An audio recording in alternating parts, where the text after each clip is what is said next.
ప్రియరక్షకుడైన యేసయ్య అతి శ్రేష్టమైనటువంటి నామంలో పెన్నాడ గ్రామస్తులైనటువంటి మీ అందరికీ కూడా ప్రత్యేకించి వందనాలు తెలియజేస్తా ఉన్నాం.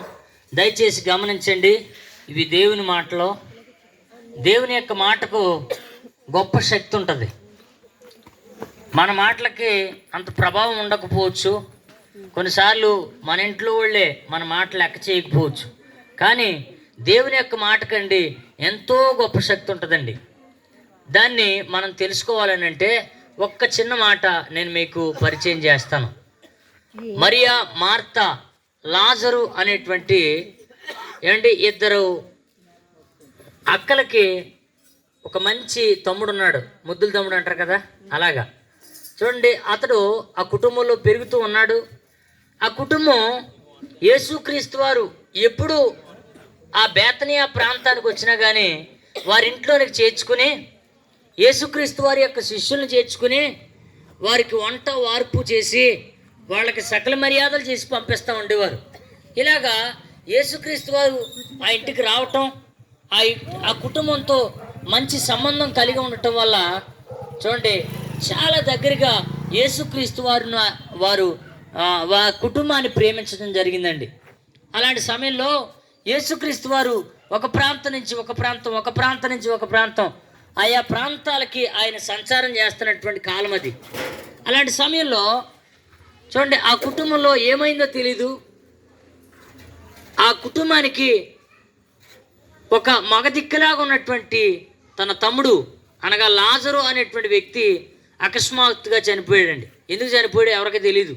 మొత్తానికి చనిపోయాడు. చనిపోకముందే యేసుక్రీస్తు వారిని కౌరంపించారు.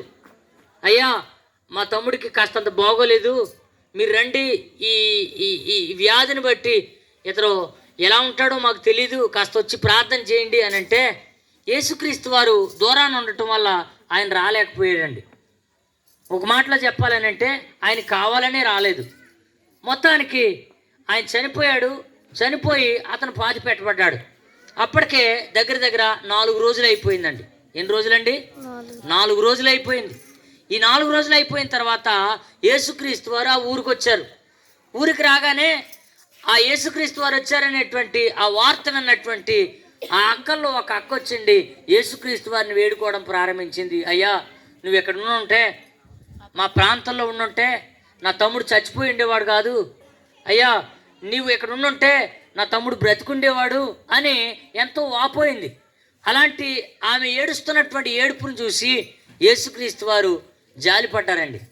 ఎలా జాలిపడ్డారని అంటే, అమ్మా, ఇప్పుడు నమ్మినా నీవు దేవుని మహిమను చూస్తావు, ఇప్పుడు నమ్మినా నీ తమ్ముడు బ్రతుకుతాడు అన్నట్టుగా ఆమెతో విశ్వాసంతో మాట్లాడినప్పుడు అండి ఆమె ఏదోలే, ఇప్పుడు కాదులే, తర్వాతైనా ఆ దేవుని యొక్క రాజ్యం వచ్చినప్పుడు అతడు బ్రతికించబడతాడు అని ఆమె తన మనసులో అనుకుంటుంది. కానీ యేసుక్రీస్తు వారు నేరుగా ఆ సమాధి దగ్గరికి వెళ్ళారండి. యేసుక్రీస్తు గారు వెళ్తుంటే అక్కడ ఉన్నటువంటి వారందరూ కూడా ఆయన వెంబడించారు. మొత్తానికి అందరూ వెంబడించి ఆ సమాధి దగ్గరికి చేరుకున్నారండి. అందులో కొంతమంది అంటున్నారు, గో, ఈయన నిజమైన దేవుడైతే, ఈయన లోకరక్షకుడైతే ఆ లాజరు చనిపోకుండా బ్రతికించలేడా? చనిపోయినటువంటి ఆ వ్యక్తిని తిరిగి మరలా బాగు చేయలేడా అని అంటూ ఉంటుంటే యేసుక్రీస్తు వారు తనలో తాను ఇలా అనుకుని మొత్తానికి ఆ సమాధి దగ్గరికి వచ్చండి.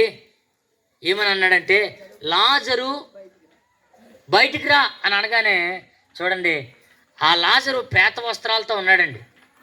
అంతకుముందే యేసుక్రీస్తు ఆ మాట చెప్పడం మర్చిపోయాను. ఆ సమాధికి గొప్ప రాయి చూడండి అడ్డుగా పెట్టబడిందండి.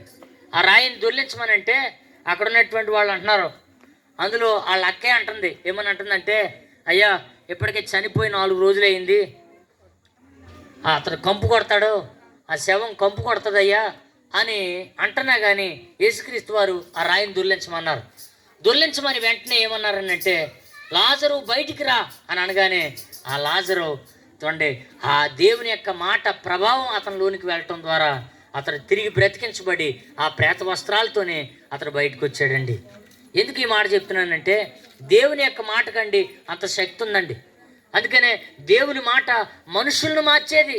ఎంతోమంది తాగుబోతులను మార్చిందండి, స్టువర్ట్పురం అనేటువంటి ప్రాంతం ఉంది మనకి ఎప్పటికీ కూడా. ఆ ప్రాంతం చూడండి ఈ రోజుల్లో ఎలా పిలువబడుతుందంటే సువార్తపురం అని పిలువబడుతుంది. ఎందుకు అనంటే ఆ ఊళ్ళో ఉన్నటువంటి దొంగలందరూ మారిపోయారు. ఏ మాట ద్వారానంటే దేవుని యొక్క మాట ద్వారా.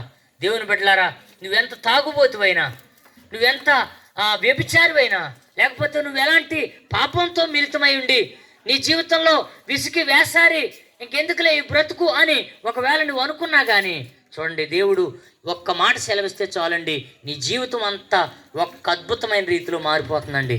దేవుడు మాటలో అంత శక్తి ఉంది. కాబట్టి దేవుని బిడ్డలారా ఆలోచించండి.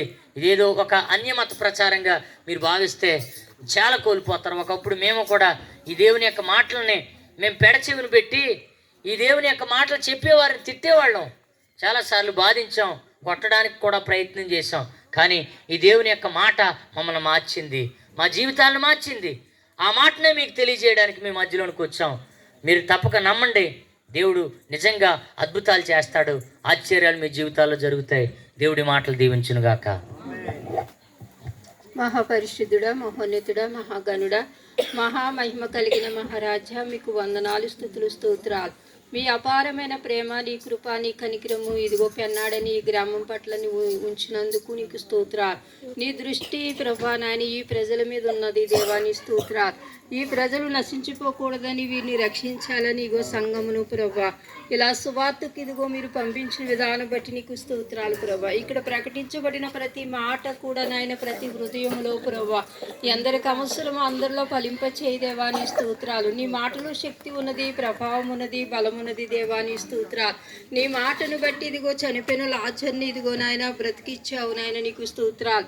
బ్రతికించిన దేవా, నీ స్తోత్రాలు. ఇదిగో ఈరోజు అపరాధముల చేతను పాపముల చేతను తండ్రి నాయన ఎవరైతే చచ్చి పడి ఉన్నారో దేవా పరిశుద్ధుడా, మీరు బ్రతికి ఉన్నారని పేరు మాత్రం ముందు నువ్వు మృతుడివే అనే ప్రవ్వా నాయన పరిస్థితిలో ఏ కుటుంబంలో ఏ బిడ్డలు ఎలా ఉన్నారు ప్రవ్వా, అందరి హృదయ అంతర్యాలు ఎరిగిన దేవా నీకు స్తోత్రాలు తండ్రి. ఈ మాటలు మరి ప్రాంతవాసులకు ఎవరికి అవసరమో నీ మాటను పంపించి నాయన ప్రతి గృహంలో ఉన్న ప్రతి వ్యక్తులను కూడా నాయన బ్రతికించమని అడుగుతున్నాను నాయన. నీ రాజ్యానికి వారసులుగా వారిని తీర్చిదిద్దు నాయన, రక్షించు నాయన. నువ్వు లోకానికి రక్షకుడు అయి ఉన్నావు దేవా.